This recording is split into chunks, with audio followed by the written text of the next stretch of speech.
Current Rising is the world's first opera created specifically for hyperreality. Well, hyperreality is virtual reality plus. So we take the standard virtual reality headset, well obviously we use the latest and greatest of those, and you have a backpack computer which gives you sort of the best possible visual quality that you can get at this point in time. And then we add to that. So firstly you have multi-users, you have in this case a group of 4 people, and you also have a physical space that's dedicated to the experience. So what it means is that as you move around in virtual reality, you're physically moving around in real space. So we're opening Current Rising in the Royal Opera House on the Limbury stage. So the audience will enter the theatre, go onto the stage and start their experience there. The idea that you take the audience on an actual journey, a physical journey as well as a metaphorical journey. And so that was a very good starting point for us. Essentially, it's a 50-minute opera which has been newly composed over lockdown, and a group of creatives have come together to create an experience around that, a sort of physical journey and emotional journey through 50 minutes of composition. What has surprised me is really quite how immersive it is and how much it takes you into another world, which is very interesting from a musical perspective, and it gave me a lot of opportunities in the way that I was composing the score. I took a great journey into VR. I didn't know anything about it before, and as soon as I put the headset on, I wanted to go back inside. It's really, really fun. It's really exciting. Working in virtual reality has thrown up so many wonderful offerings and gifts. You're able to sort of construct those environments very quickly and sort of test them and explore those ideas. It was really refreshing to sort of have a few passes at options early on. We present the same world for you, but obviously once we're in VR, our ability to shift and change the world gives us the opportunity to create a totally unique scene change out of this, something you could never do on stage. I think there really are no boundaries. As an art form, it's something that can explore myriad technologies and many different ways of presentation. It's completely unlike anything I've ever felt or heard. I mean, it's poetic, it's meditative, it's totally all-consuming and beautiful. I am literally lost for words.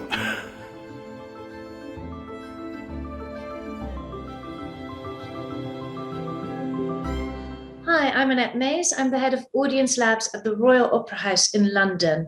I run the innovation department where we are bringing together opera and ballet artists with all kinds of new cutting-edge technology to experiment how you make great art in the 21st century. Hi, I'm Simon Revley, CEO of Figment Productions. We're a UK-based digital media production company. We work across the board with film, animation, CGI, visual effects, and we've become quite well known for doing virtual reality projects. We were delighted to partner with Royal Opera House on this project, Current Rising. So as the head of Audience Labs, I'm always looking for exciting technologies that feel like we can make beautiful opera or ballet in it. And I remember now a couple of years ago going down to meet Simon at Figment and going through Jurassica, which is a dinosaur experience they made within hyperreality, and just feeling immediately the operaticness of the medium. In opera, we spoke about Gesamtkunstwerk, which is a German word for total art piece.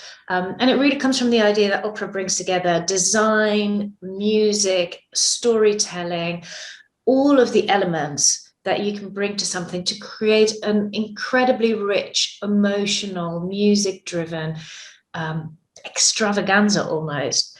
And going through the experiences that Simon and Figment had made, it just felt like that mapped so well onto it. They also think about all those different directions, including the sensory. It felt like the perfect medium to create an experience, an operatic experience that allowed opera to do what it does so well, which is to create something bigger than life. So Figment had worked with the Royal Opera House on a very small project previously, where we used the sort of technical side of what we do to create a tool for use within the Opera House, and that was to do with planning the automation of set movement on stage. So we'd worked with HoloLens, and we developed a bit of software that the production teams there could use to plan out those movements via a lighting desk, and that led on to lots of conversations. And then at one point, Annette from the Audience Labs came down to visit us. She went through our Jurassica experience,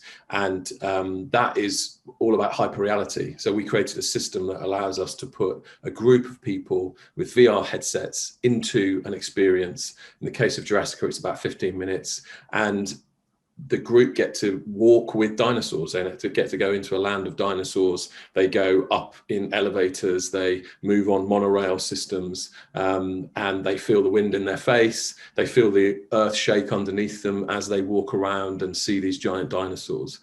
So we are trying to bring together all of these different elements: physical motion, a social multi-user experience, because we use realistic avatars so people can recognize each other, talk to each other whilst they're in the experience. And there's tactile elements as well.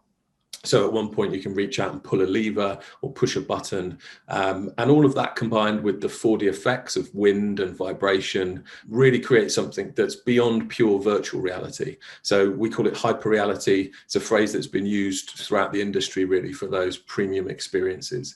And that's what we were able to demo to Annette. And then she and I saw this opportunity, which was a funding opportunity from the UK Research and Innovation organisation.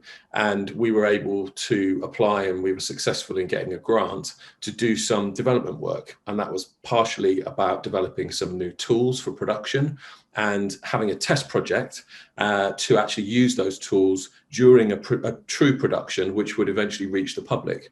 It was part of the Audience of the Future program, which is all designed for 21st century viewing and media. And so hyperreality fit really well into that, this kind of future looking vision of what people will be consuming from a media perspective, moving on into the 21st century. So we were able to bring together one of the oldest art forms in the form of opera with one of the newest in the form of hyperreality. And the result was Current Rising.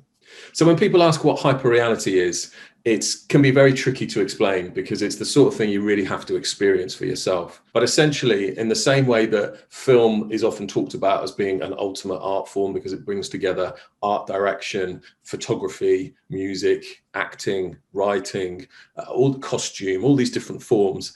And actually, opera is very similar in that it brings together all of these different art forms. We see hyperreality in the same frame, really, because it brings together a social multi-user experience, much like going to an immersive theatre experience where you go as a group. You then enter another world by using virtual reality. So all of you wear virtual reality headsets. We include avatars so people can see each other. They can understand where everybody's sort of standing and moving around them. They can interact with each other and talk to each other.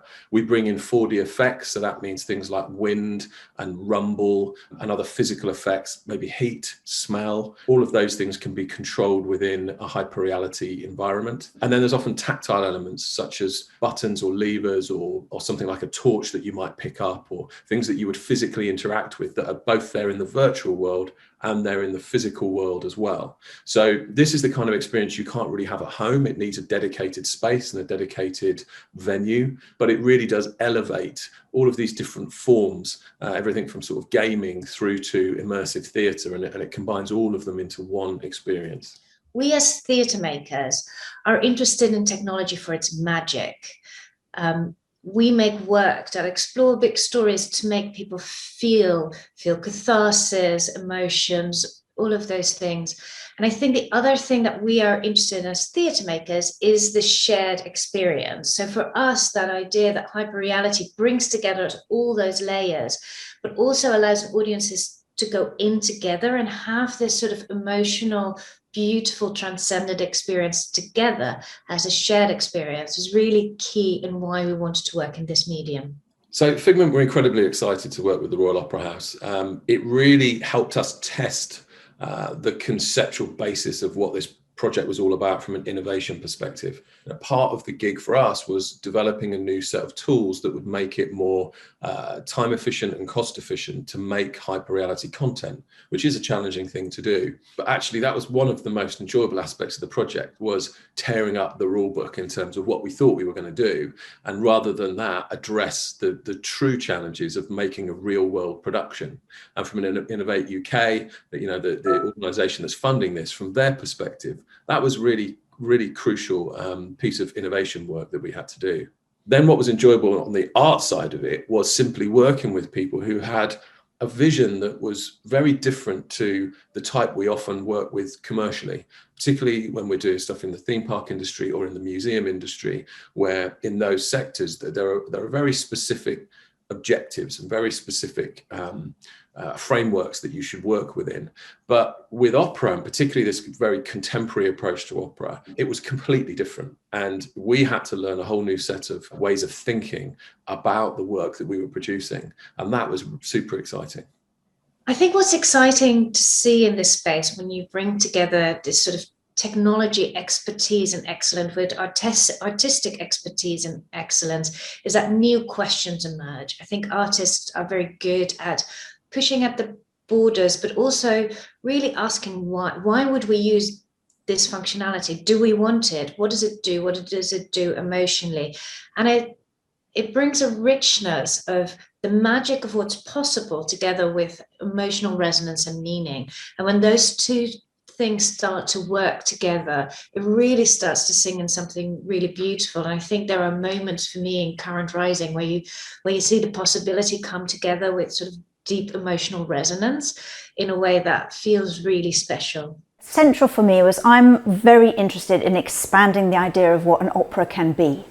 I think there really are no boundaries. You know, as an art form, it's something that can explore myriad technologies and many different ways of presentation. The other really nice thing about working in VR is that it completely upends the traditional hierarchies. Opera is very hierarchical, and actually to overturn that, it became a central theme for me, which is why I was so attracted to this idea of a sea change, literally turning things on their head. And we kind of began with that idea and ran with it. And the other thing is that Joe and I have both been very much involved with site-specific performances. The idea that you take the audience on an actual journey, a physical journey as well as a metaphorical journey.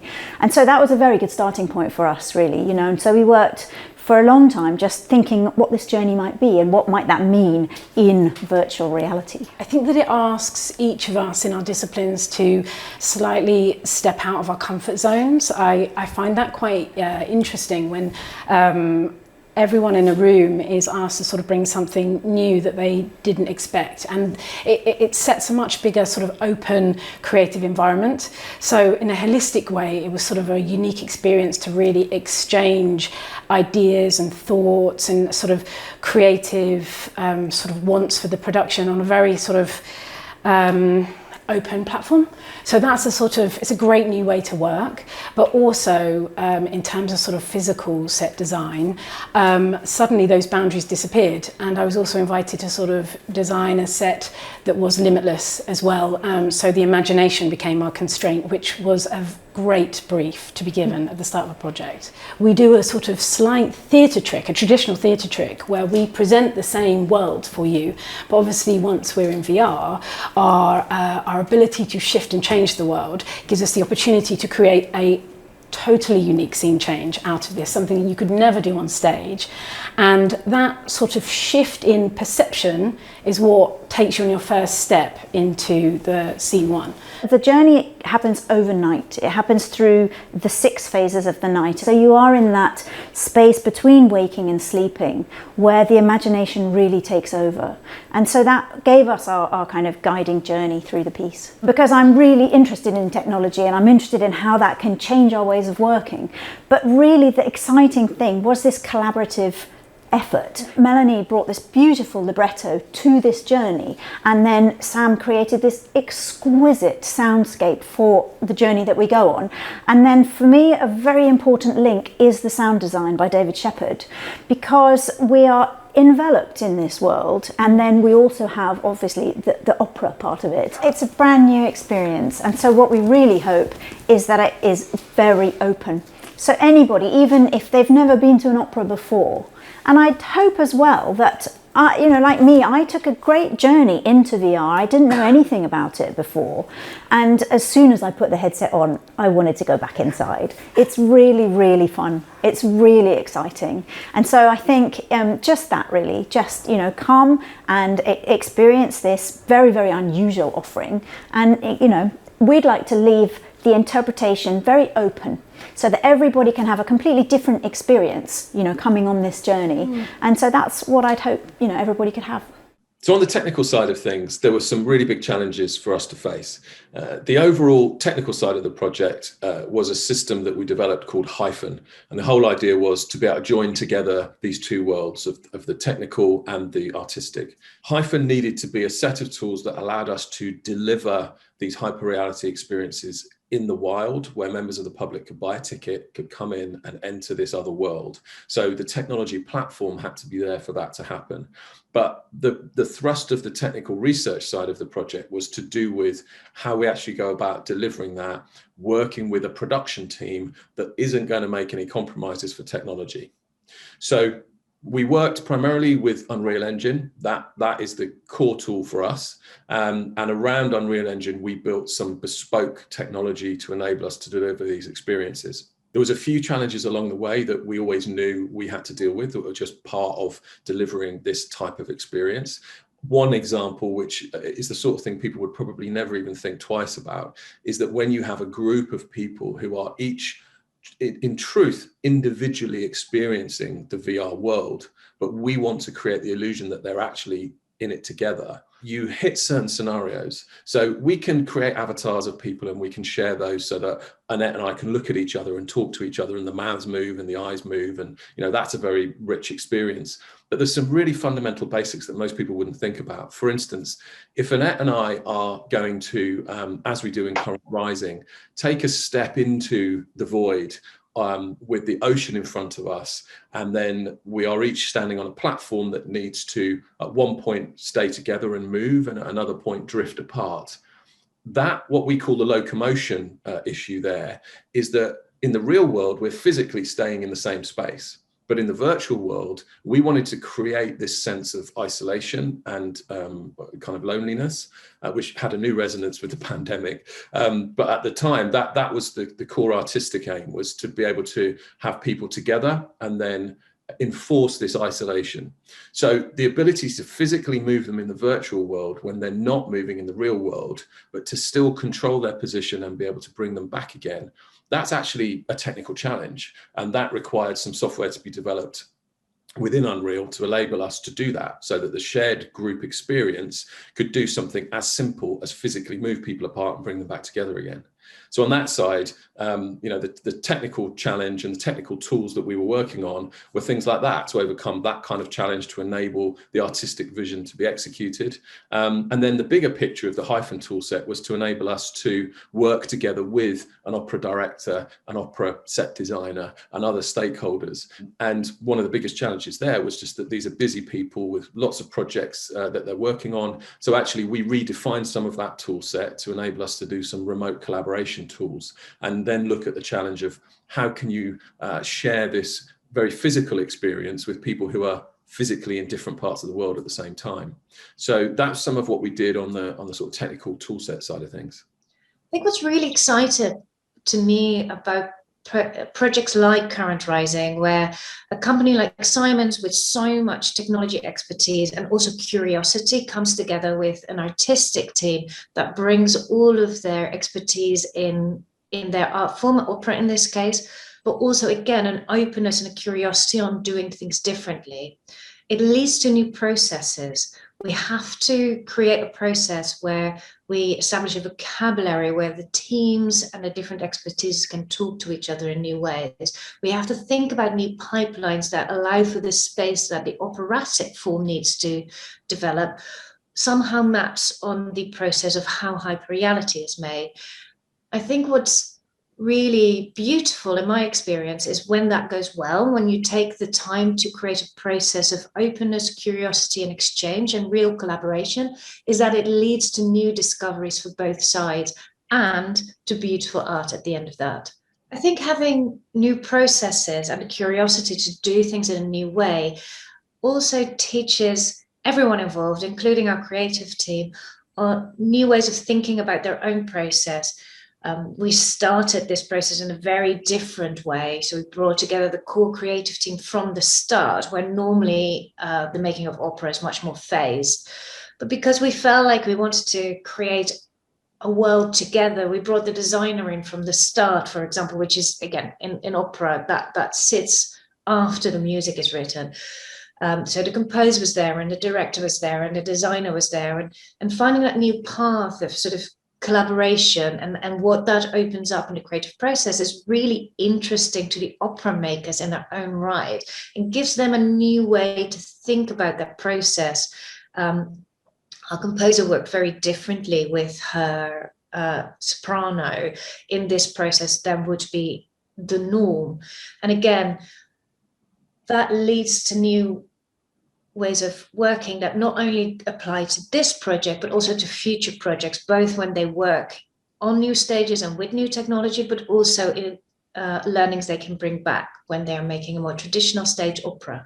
And I think that opening up of process and learning and going on that journey together is it's magic in its own way. On day one, the director, the set designer, and the composer, they were all in a room together from the very beginning of the project, and we were able to do a sort of a deep dive session over a couple of days where we put headsets on them all and we put them through all sorts of experiences. We did some of our own material, and then we get in a room together and talk about what we'd experienced, and also they could ask us questions about what the boundaries were of what the technology could deliver for them.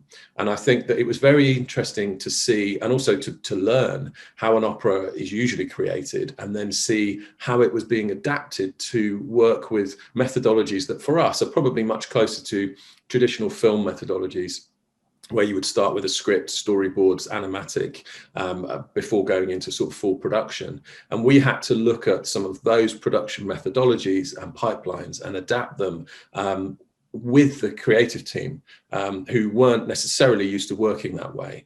And also we had to work with them. The way the music is produced is often the origin point, from what I understand, in an opera. Whereas in this case, it was really important that the shape of the experience, the shape of the story, if you like, was going to be achievable. And that was something that the creative team needed to kind of lean on us and ask questions of us for from the very beginning. So it was fascinating to see this team from another world adapt to some of our ways of working, and vice versa. One of the really interesting things we did at the beginning is look at the technology and the possibilities and explore all the things we can't do on stage. What does it mean when an audience is in it? What does it mean if the rules of physics no longer apply? We also did the inverse of that, and we talked about opera.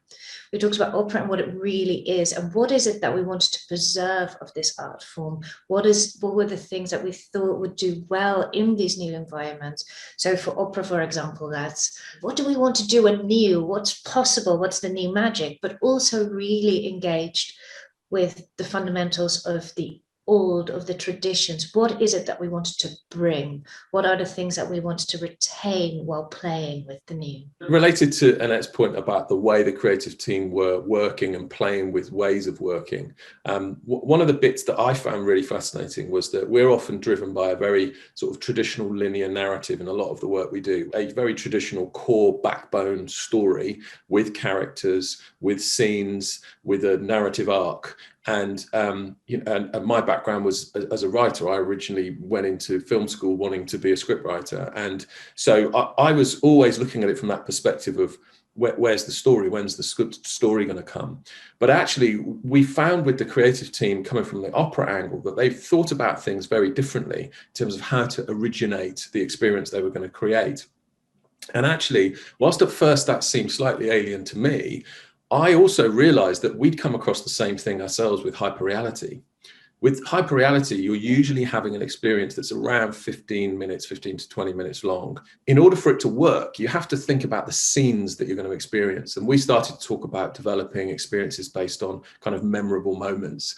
And we would map them out with sort of cue cards. We'd print out lots of inspiration images for the types of experiences we would want to have within a certain world. So we often refer to our dinosaur piece because it's very easy for people to picture that. But we would often say, what is it you would want to do if you were in that world? And we would just fill the table with images, and then we would start to pull them together like cue cards and storyboard out a sequence based on what we felt would be emotional, memorable moments. And then, to be honest, we would then map on top of that the story, which is probably a total anathema to most people who are all story.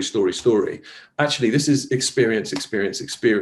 And that's what hyperreality drives, is emotional and emotional responses. So you have to respect that. And to some extent, the story needs to facilitate that rather than dictate what those emotional experiences are going to be. So the really fascinating thing to me was, this is something that happened naturally for the opera team, was that they were looking at very much about emotional journeys through the experience and the way that people would feel within different environments of the world they were creating with different elements of the music. And the writer's position on this was to pull together these moods and create this backbone to the experience throughout. And there was poems on the table, there was all forms of inspiration from all sorts of different art forms that all had an influence on how this was shaped and formed. It was almost like more like making a sculpture than it was dictating line by line a story. It was so organic. And I just found the parallel between the way the opera team worked and the way that we've traditionally worked to be really fascinating.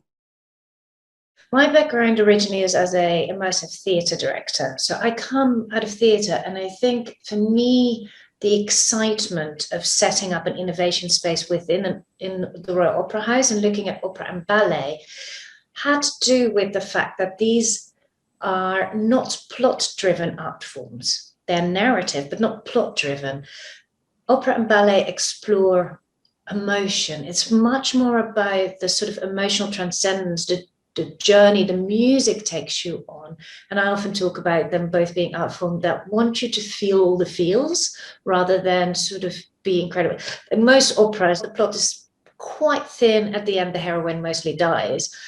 But what it does do very well is layer music and design and costume design. And with Current Rising, we've made a really beautiful step into something that is not plot driven, but has a story that takes you on a journey without very strong story beats in it, but very strong emotional beats in it, and sort of almost visceral beats in it. And Annette, I remember when we were in the middle of production and I was really wrestling to understand where we were going with the core content element. And I very much had my linear narrative hat on the whole time. And I was really wrestling with this. And I remember the conversation we had about it, where you described to me that I needed to kind of think of this more like a poem.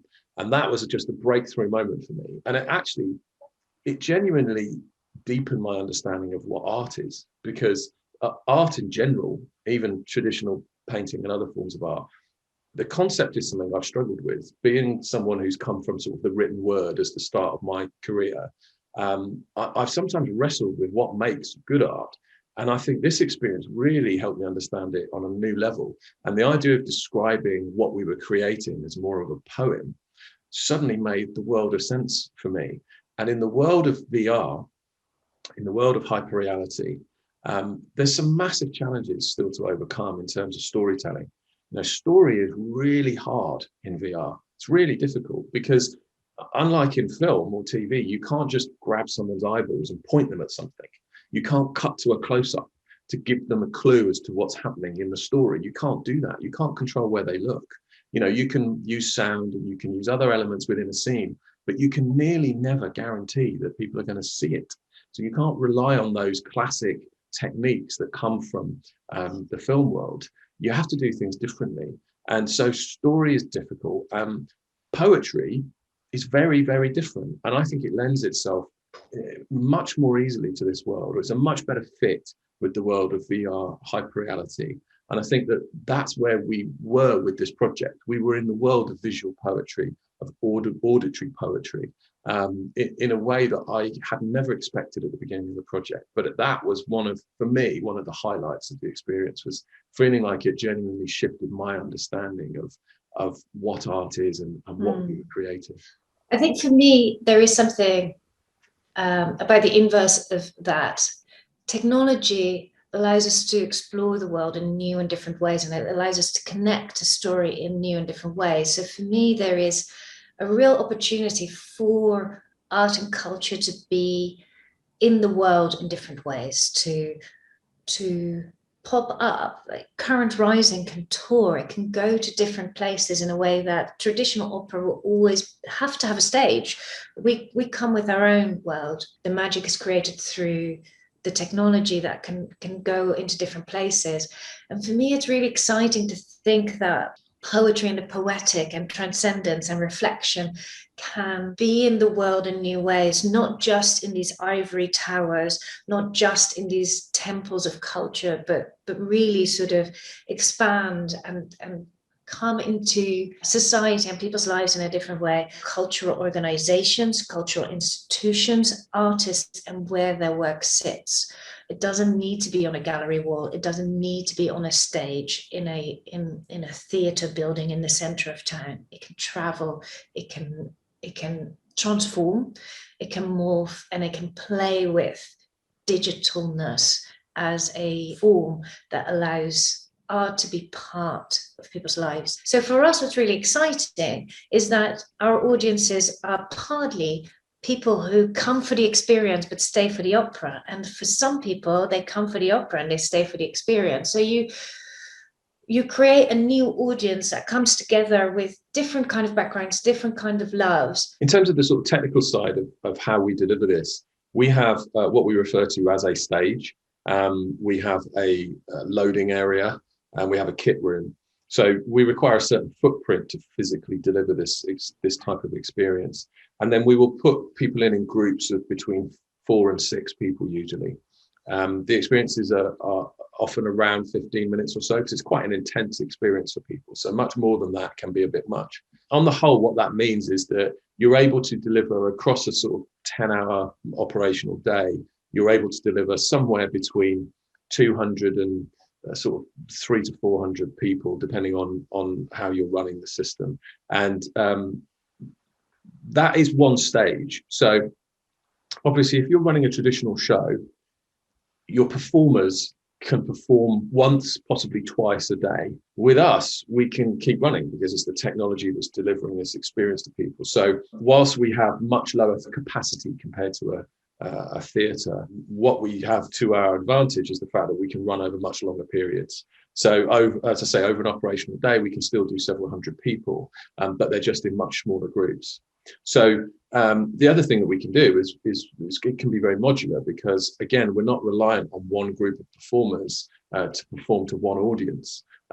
We can run multiple stages side by side, and each stage sizes you're looking at around sort of about a 10 meter by 6 meter overall footprint. So if you've got the space, you can run multiple of those together, and therefore you can multiply your capacity and your throughput. If you're doing something like a festival or a live event that's got some scale to it, you can easily be hitting a few thousand people a day if you've got the space to run multiple stages. It has more in common with an installation in many ways than it does with a live performance. As Simon says, there's different parameters.